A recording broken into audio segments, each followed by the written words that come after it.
Sunday morning, everybody. For all this different timing, this stuff. Group A, group play started on the men's side of basketball. The Warriors, you guys see by the title, U.S. men's basketball recap. We'll be back Tuesday morning with the women. But right now, let's talk about the men's. France beat Team USA 83-76 to open group play. Pretty sure nobody here is too shocked about that development. I think we've all made it clear with our reservations were with this group heading into it. That said, start with you, Ray, and then get to Cardell. Just your initial thoughts coming from this one. All right. First things first, I think we can officially say those were just exhibitions. That rhetoric can die now, right? Yeah. Okay, cool. Just wanted to make sure. Um, but yeah, the deficiencies were glaring once again. I mean, they came out a little better, but as the game got on, the focus it takes to play that way for an entire game, it just I think it just kind of dwindled. Then they start reverting back to their natural instincts of playing the NBA way, and it's just not going to work here. I thought it was made obvious in the exhibitions, but I hope now people can see that why we said the things we said.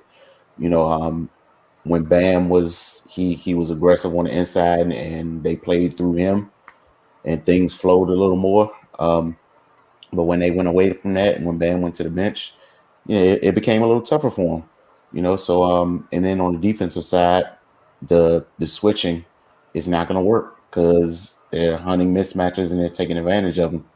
You have to play straight up defense, and their lack of size is just obvious at this point. France has a laundry list of bigs that they can throw out there, and they took full advantage. Um, yeah, man. But I think the main thing that the main adjustment that has to be made is USA has to lead with their defense because of the style of play here. It's more methodical. They in international play, they get better shots, so it's not a lot of long threes. You can get long rebounds and get out on fast breaks. And with the USA taking a lot of those shots, and then the opposing team not returning the favor, like a lot of times in the NBA, we'll see a team just jack up a senseless three, and then the other team matches them, which they just kind of offset each other. That doesn't happen in international play, and it's hurting Team USA, to be perfectly honest. This is a thinking man's game. You have to be methodical. You have to be smart. You have to value possessions. We see the score tonight, 83-76. That's yeah, that means it's just not up and down and seeing who can make the most shots. So they're gonna have to adjust, man. They're gonna have to adjust. They're gonna have to put their ego aside. They're gonna have to strap down and play basketball the right way, or this can get ugly. So on some positive notes, I think Drew Holiday, he kind of came right on time for them. With his defensive versatility and his contributions on the offensive end as well, kind of helped. Even when the U.S. made their push, he was a vital part of that. But overall, it's just got to be a completely different mentality for the entire team, top to bottom.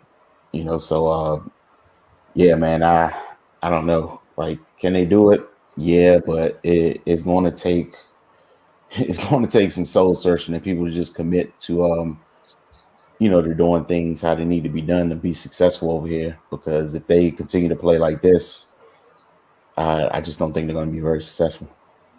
All right, before we get to Cardell, I just want to let everybody know that as tuned in, I saw somebody with a comment.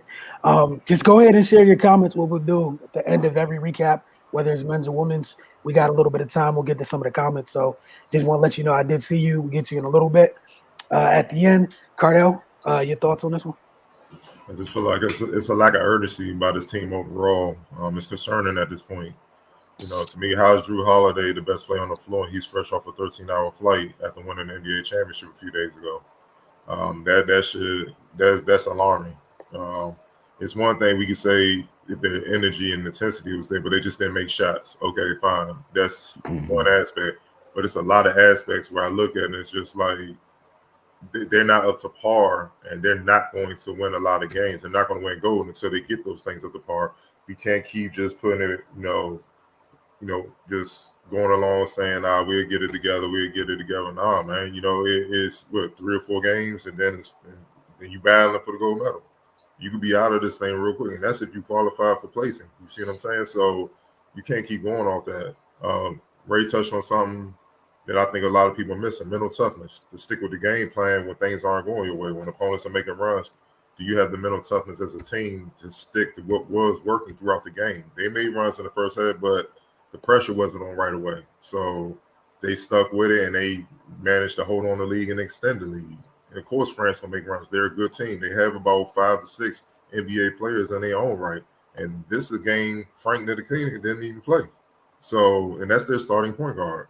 So with that being said, you got to be mentally tough late in the games, even though you're down and stuff, to still play the same way that you needed to play throughout the game that got you the lead in the first place. The hero ball, jacking up threes is just not going to work over here because guys can play real defense.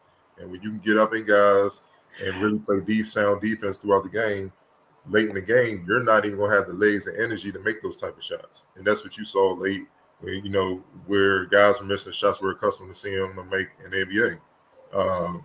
Specifically KD when he came back in from being in foul trouble on Dame. You know what I mean? So they got to stick to what works, man. And the team basketball and all that they was doing, the passing, the extra passing, it was working.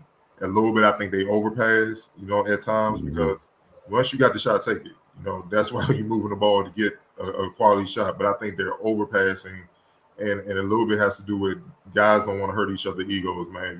It might be some guys night where they might get up about, in this type of atmosphere, about 16, 17 shots, which is a lot. But if they're hitting them, who cares? It's about winning the game. And I think that's still simmering. And they're going to me, they got to address that, head on the players. Just understand roles on this team. You maybe just start where you're coming from on this team. Define roles so you know what is expected so you can try to win this goal. That's all that matters, man. Don't nobody care about your stats and none of that, man. All people care about is if you win or lose. And if you lose, you're not going to want that smoke when you come back home. You see what I'm saying? It's going to be drama. But those are just 2 things that, that jumped out right away. Obviously, I felt like the 25-11 third quarter is where USA lost the game. France dominated them. Coming in defensively was our concern, obviously. Offense should never be a concern with all these scores that they have on the team, but to score 11 points in the third quarter means France was strapping. And that's the Rudy Gobert effect. That's why he keeps winning Defensive Player of the Year in the NBA, man. It's hard to go in there and try to get easy baskets when your jumper's not falling because he's down there. And not just that, France is big as hell. I know people may not understand. They have 4 players between 6'11" and 7'2". You understand? They play high-level pro ball overseas. Just because you don't know who they are don't mean they're not quality players. Big boy Mustafa Fall, that's a big boy. That's 7'2", 270. Hey, man, you're not moving him. And he's down there clogging the lane. So you got to hit some shots to try to get them out. Also, the pick and roll situation when France guards got pick and roll coverage with Rudy Gobert, USA switching everything. This is what we see in the NBA. We actually just saw in the finals that they cut it out, and that's what helped them win the finals. Honestly, the Bucks, it created mismatches. So then you got KD or Draymond on Rudy Gobert. KD's not bulky enough, and Draymond's not tall enough. So he got both of them in foul trouble. That hurts your front line defense. So now France can have their way, and that's when France put in 2 bigs, and they start wearing USA down with those 2 bigs. You ain't getting no more boards. You're not driving the lane, so you better hit some threes. That's the only way you're going to score. And then that's when it becomes an issue. You know what I mean? So I did that size, man. It just warmed down, man. And in that third quarter, you really saw it come to fruition. That's when France, I think, seized control of the game.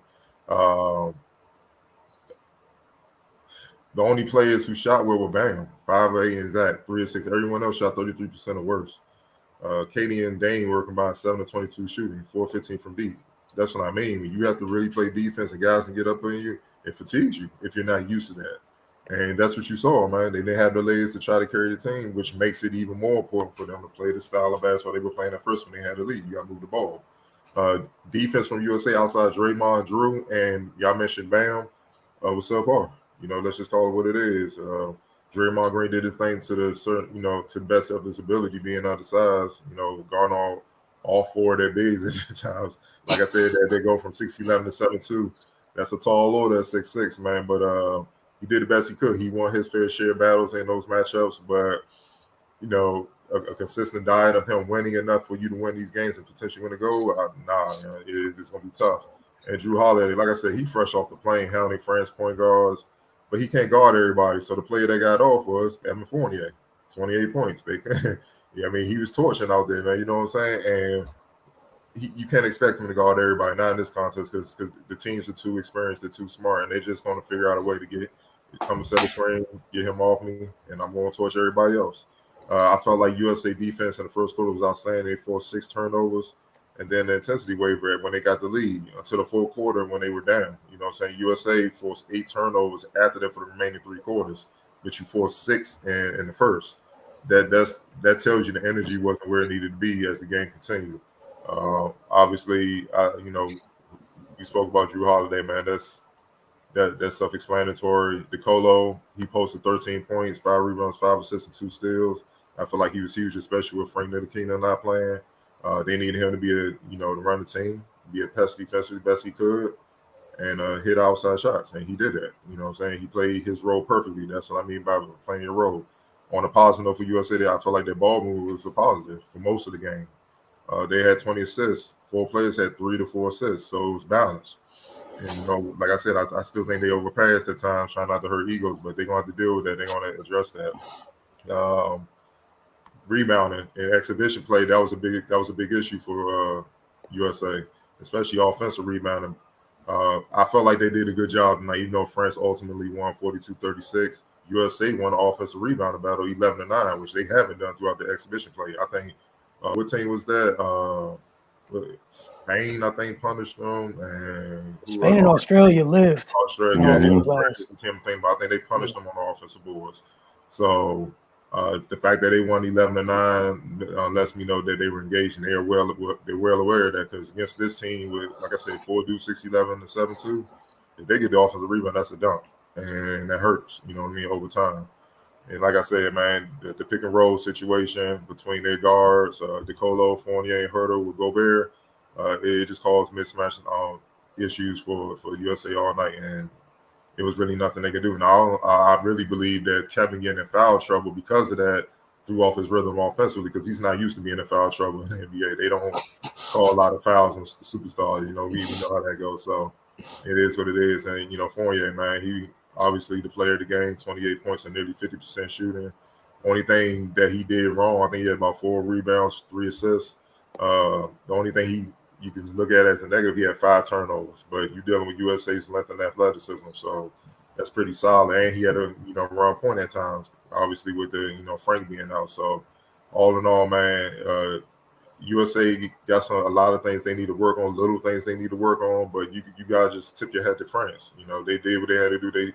They looked like they were about to fade away, kind of at the half, man. When USA went on that run, Drew hit that big 3 or whatnot, and they came out in the third, and they was like, we here. They fought, and they took the game. So this is what the USA should expect moving forward, man. It's not gonna be sweet, especially when they move into pool play, where they better be. There ain't no hope. So if it ain't in pool play, this man, they may not be allowed back.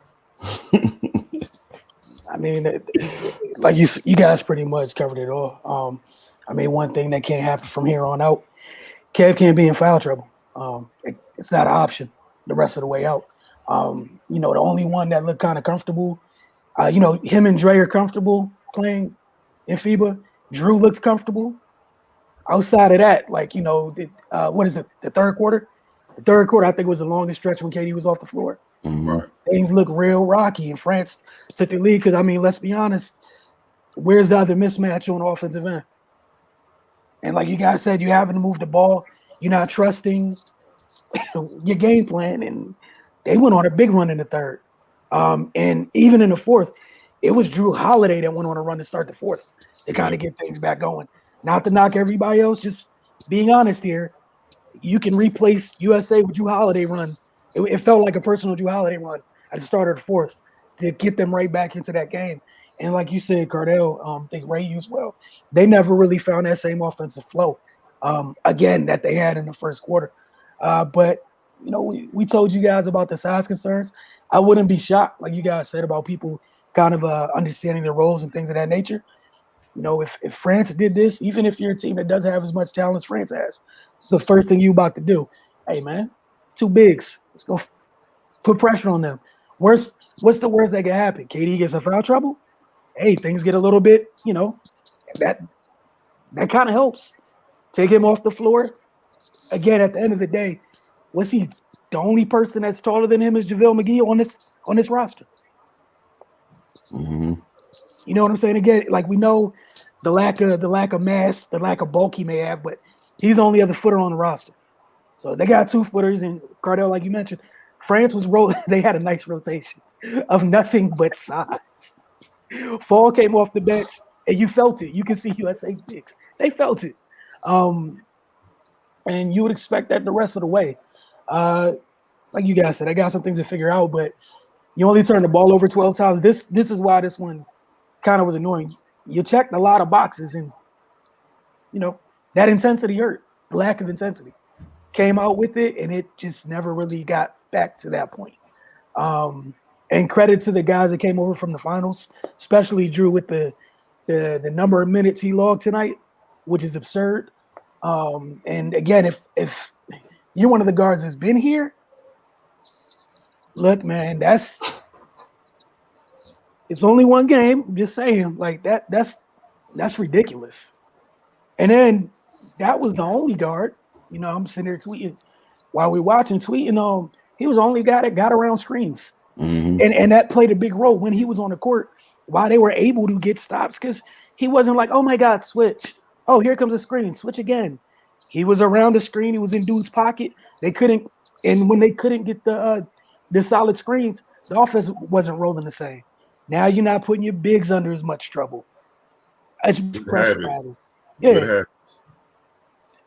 And that really played a big role. So I wouldn't be shocked if we see some tinkering to different lineups out of necessity. Just being honest, like you guys said, it's not about feelings, but out of necessity. You're going to have to put some different if they're going to get this goal, I'll just say this. It's not going to be the sexy lineup on the floor that gets them the goal this year. Right. Hell no. And there's nothing wrong with that. Yeah. Jeremy didn't play, and I don't know if he was hurt or banged up or whatever, but they need him. They need him. Like, you could put him on Fournier. I question that Pop because I don't know if he was hurt. No, they didn't say anything, but you could put him on Fournier, threw bodies at him to slow him down, maybe try to win this game because he had it going late. But like you say, it's good habits, man. Like defensively, Drew always fights over screens, man. So that's like breathing for him.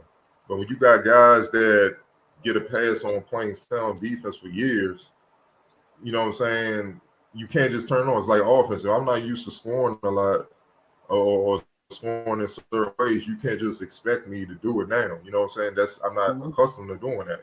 Even though for a lot of people, they feel like it's easy. It's not that easy against the best players literally in the world, man. It's just not like that. So, and that's also the bad part about what you saw offensively when things got tight late in the fourth quarter. You saw guys, it like clicked, just like for their NBA teams. Get them the ball, move out the way, let me try to win this game. And that ain't going to fly because when you miss those long threes, they get the board. All right, slow down. Come on, pick and roll, Gobert. Oh, damn. You got Jason Tatum on you. Oh, damn. You got Kevin on you. Here you go. Go to work, foul. And for the most part, France bigs can make free throws. You see what I'm saying? So they're going to make you pay. And it's just good habits, man. And they're going to have to change their mindset and play basketball like how they were taught before the passes came when they got to the league. Because I know they were taught better than that coming up through school. And like you said, you talked about Jeremy. I wouldn't be shocked. We'll see more Jeremy, more Chris. Like they have the ability to get larger on the perimeter and larger as a whole. I would not be shocked. Like Drew might be the smallest player on the floor at times. And again, this might be out of necessity because if you can't defend, nothing else has happened. I don't care what else happens. And right now, with the way these guards are going off, and again, it sounds like a broken record. We've all mentioned this throughout the exhibition thing, right? Throughout the exhibition tour campaign, whatever that was. It is what it is, man. You might have Drew, Middleton, Jeremy, Kev, and another big. It is what it is. You have to so at least that way, if you have to switch, it is what it is. But again, You shouldn't have to. You really shouldn't have to. There's no reason to. They're all gifted enough to do what they need to do on the other end of the floor. Again, do what you need to do on the other on the defensive end. Outside of that, same things. These habits are going to bite them in the end. It's not the end of the world, but again, like we've been saying, heading into this, those issues that they had, And one of the things I think Fournier said on the end of the broadcast, like, I guess the announcers, everyone's expecting France to be like crazy excited about the W, whatever. And, one of the things Fournier said, kind of keeping everything in perspective, they're not at full strength yet. So if the opponents know that there's probably going to be some more tinkering to the lineups, I feel safe to say we could expect the same. But again, there's things that need to be taken care of. Y'all have anything else you want to add before I get to some of these comments? Nah. All right. And again, I appreciate y'all comments, and whether it's on if it's on IG, I can read it. I can't share it on the screen. If it's on Twitter, Facebook, and or YouTube, I can share them on the screen. So we'll start. Some of these I think we already talked through, but I'm just gonna go ahead and share some of them. Do this for 5 minutes or so. Team USA, if anybody can run a high pick and roll. Well, first of all, that profile pic is awesome. It is. But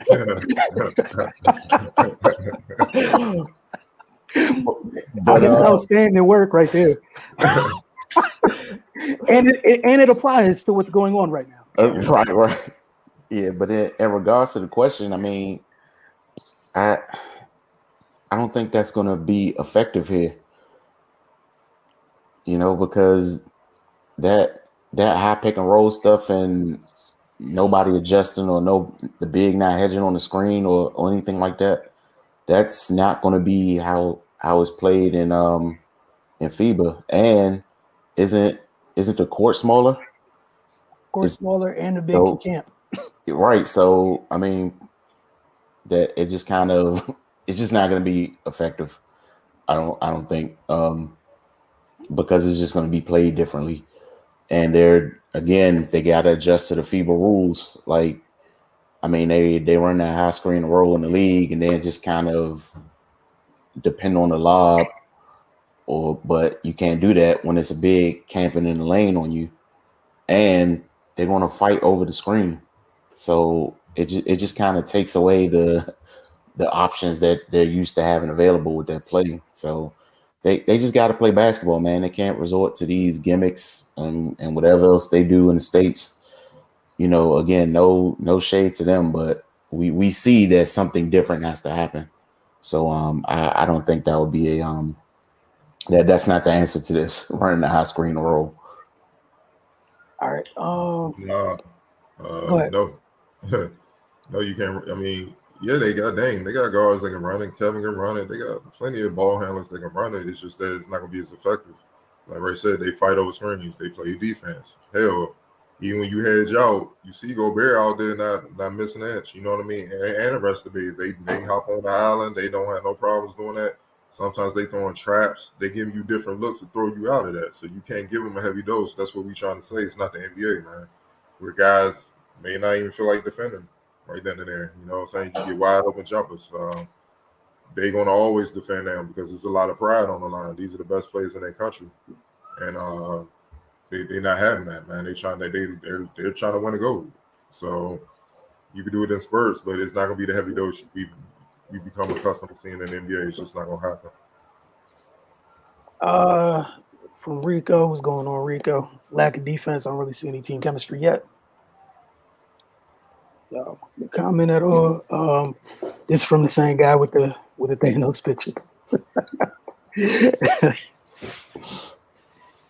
Talking about all the switching, which, yeah, they need to just leave that somewhere and pick it back up when NBA season starts again, if they want to that bad. But or just stop doing it everywhere. You're asking too much, right? Or they can fire a lot of these suits in the front office in the NBA who feel like that post play is irrelevant. It won't help you because clearly we're seeing it does, and it's been doing pretty good throughout the history of the game. I don't know why all of a sudden it just became something that's bad for the game, but you see what happens.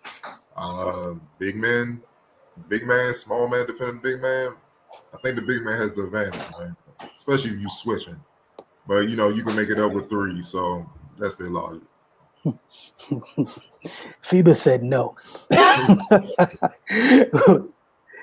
Yeah, they man, just at some point, at some point, they just got to play defense.